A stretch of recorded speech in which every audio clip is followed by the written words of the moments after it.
Welcome back, my friends. It is time for you and for me to get our minds aligned with the truth of God. We have been digging into a subject the Bible refers to as the fear of the Lord.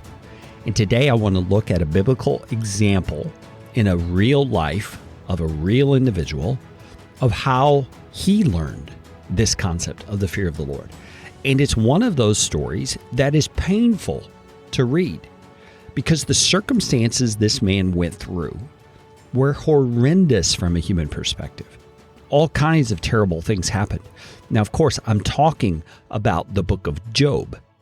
Now, the book of Job is probably one of the oldest books in the Bible in terms of when it was written. And it is a fascinating story on a number of levels, but let me summarize the story for you very quickly, and then we'll get into the lessons that Job learned and how he learned them.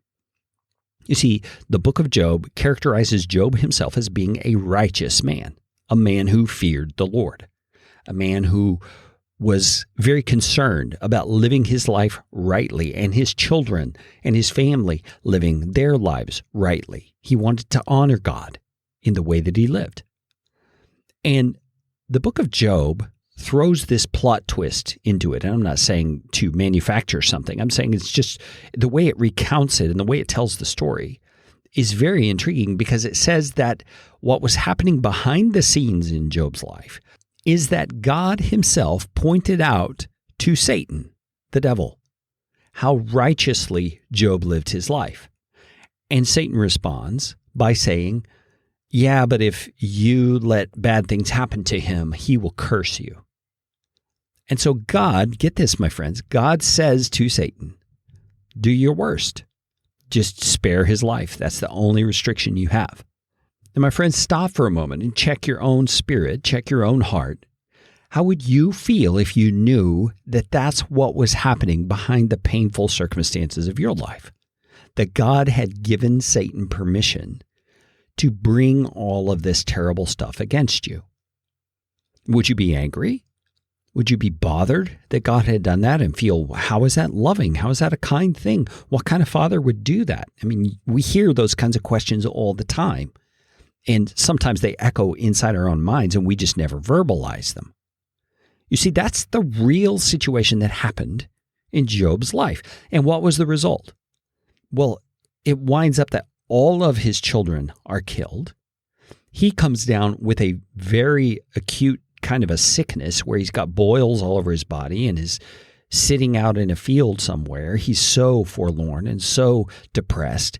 It seems like he goes into a very deep depression. And then he has a bunch of quote unquote friends who come along trying to counsel him, who blame him for the calamity that's come on his life, saying he somewhere was sinning and God is punishing him for the circumstance.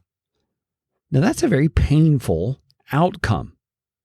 And Job sits in all of the squalor and pain and does not receive an answer from the Lord regarding why this is happening. You know, that little peek behind the curtain that we get to see that Satan is the one who's behind all of these things and that God is the one who allowed him to do it, is not something Job ever learns, at least not within the chapters of the book.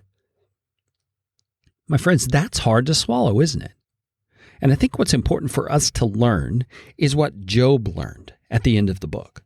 We're going to begin digging into it tomorrow in Job chapter 38, but let me give you a preview of where Job comes out. He says, "Behold, I am of small account.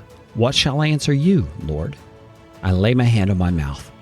I've spoken once, and I will not answer, twice, but I will proceed no further." So Job basically says, it's time for me to shut up in all my complaining.